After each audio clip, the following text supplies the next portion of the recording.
Senate से पहले पास शुदा इस कानून साजी के तहत इलेक्शन एक्ट में तरमीम की गई, जिसके बाद आइन के आर्टिकल 62(1)(f) के तहत नाअहली की सज़ा 5 साल मुकर्रर कर दी गई है। तो ये हुआ है लेटेस्ट, और ये बिल इत्तफाक राय से मंजूर हुआ और बताया जा रहा है कि सदर अलवी की गैर मौजूदगी में कायम मकाम सदर चेयरमैन सेनेट सादिक संजरानी भी इस पर जल्द दस्तखत कर देंगे। तो ये पूरा कंप्लीट हो जाएगा। मुस्लिम लीग नून के रहनुमा ये बात छुपा नहीं रहे कि इस कानून साजी का मकसद साबिक वजीर आजम नवाज शरीफ को रिलीफ देना है।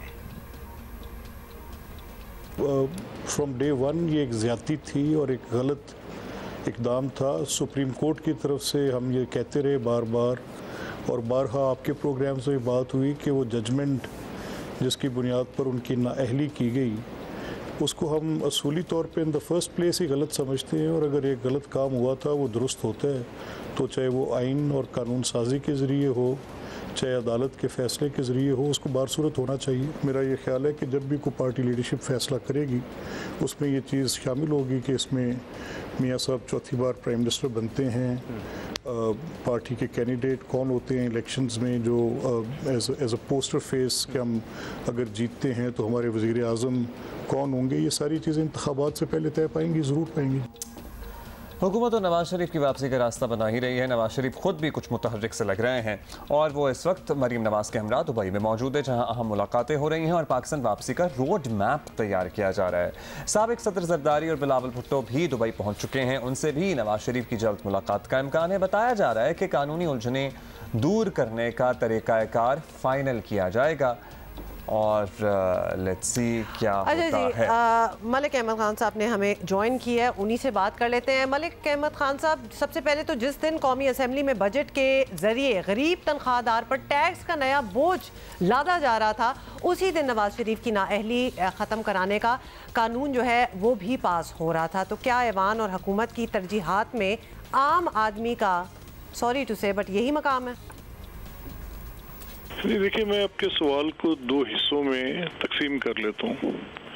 जहाँ तक इस चीज़ का ताल्लुक है कि आम आदमी की फलाह के लिए, तो इस वक्त बजट में जो बेहतरीन किया जा सकता था, इस बात का इदराक है कि कुछ कंडीशनलिटीज़ ऐसी हैं जो कि एक इकॉनमी में स्टेबिलिटी परसू करने के लिए कुछ फाइनेंशियल डिसिप्लिन इम्पोज करने पड़ रहे हैं, वो हकीकत है। अब मैं उस बहस में नहीं जाऊंगा कि किसने क्या किया, किसने नहीं किया। फॉर टाइम्स टू कम अगर एक बेहतरी करने की एफर्ट, एक संजीदा एफर्ट करनी चाहिए। ये कभी उम्मीद है कि IMF के साथ भी मामला बेहतर होंगे, तो इवेंचुअली जब इकॉनमी बेहतर होगी तो फिर उससे अवाम उन्नास को भी उसका फ़ायदा होगा। जहाँ तक ताल्लुक है कि मियाँ नवाज शरीफ साहब की, तो ये फ्रॉम डे वन फैसला ही गलत था। ये एक डिसप्रोपोर्शनेट सज़ा मेरे नज़दीक थी कि एक ऐसे फैसले में जिसकी एक बाकायदा ट्रायल प्रोसीडिंग्स भी नहीं हुई, ड्यू प्रोसेस ऑफ लॉ भी नहीं हुआ, आर्टिकल 10A की भी वायलेशन हुई और एक बिल्कुल गैर मंतकी अंदाज में लाइफ टाइम डिस्क्वालिफिकेशन थी। तो अब एक लीगल इंस्ट्रूमेंट के ज़रिए उसका एक वक्त मुतय्यन कर दिया गया। वो सिर्फ फॉर एवरीबडी, वो पर्सन स्पेसिफिक थोड़ी है। सर, प्लान क्या है? मतलब ये राहें काफ़ी हद तक हमवार हो भी रही हैं। मियाँ नवाज शरीफ की वापसी की हम बात कर रहे हैं और भी कुछ दिनों में चीज़ें बेहतर हो जाएंगी, मगर आप लोग या आपकी पार्टी के रहनुमा बड़े अरसे से कह रहे हैं जल्द आ रहे हैं, इस महीने आ रहे हैं, बस बड़ी ईद के बाद आ रहे हैं, छोटी ईद के बाद आ रहे हैं। अभी भी बाय द वे वो 1-1.5 घंटे की मुसाफत पे ही हैं पाकिस्तान से।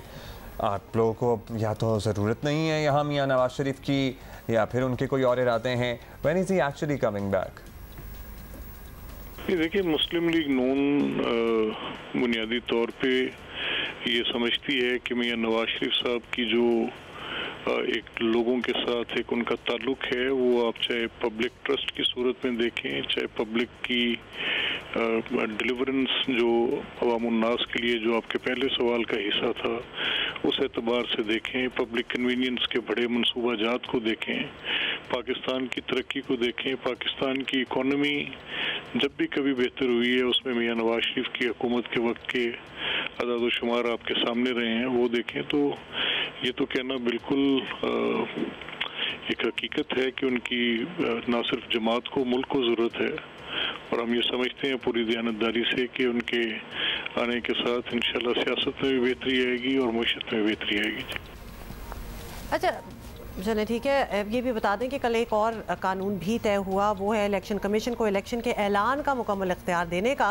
तो ये कानून और नाअहली वाला कानून ऐसे लग रहे हैं जैसे पहले भी आते रहे हैं और अदालतें जो हैं मुअत्तल करती रही हैं। तो नए कवानीन भी मुअत्तल कर दिए गए तो क्या करेंगे? सबसे पहले तो ये कोई नया लाए अमल आप लोगों ने बनाया है कि प्लान बी कोई है? हाँ, कि ये नहीं तो ये सही। ये देखिए, कानून बनाना या आइन बनाना ये तो पार्लिमान का इख्तियार है, लेकिन अगर किसी बेंच पे बैठे मुअज़्ज़िज़ जज साहिबान ये फैसला कर लें कि चाहे वो 63 है उसके मामले में आइन को रीराइट करने की हद तक भी चले जाना है कि वोट डाले तो जाएंगे गिने नहीं जाएंगे, तो ये उनकी दानिश में उनका अपना फैसला है। पिछले 6-7 साल में बहुत से अदालती फैसले हैं जिन पर हम मुतरज़ हैं, उनमें ये फैसले भी हैं जिसमें आइन और कानून बनाने का जो इख्तियार है वो ये पहली बार दिखा है कि भी पार्लिमान के अंदर उसका प्रोसेस चल रहा और आप बुला के स्टे कर लें। तो ये तो एक ऐसी चीज़ है जिसका वायरीज के साथ नहीं बल्कि रादर सेपरेशन ऑफ पावर्स के साथ ताल्लुक है। तो अगर आप इसको उसी गलत प्रेमिसेस पे जिस प्रेमिसेस पे आपने बेसिक स्ट्रक्चर वाला फैसला दे के आपने बिल्कुल एक पूरी हैयत ही आइन की बदल के रख ली खुद से, तो मज़ीद बिगाड़ पैदा करना है तो आपकी अपनी मर्जी है, लेकिन बेहतरी इसी सूरत में है कि जिसका काम है वो करे। पार्लिमान का काम है कानून बनाना और उन्हीं का इख्तियार है, उन्हीं का रहना चाहिए। चलिए जी, लेट्स से क्या होता है ये कानून कायम रहता है या फिर आपको पता ही है अदालतों में मामला जाता है। बहुत शुक्रिया, आपका मलिक अहमद खान साहब हमारे साथ मौजूद थे।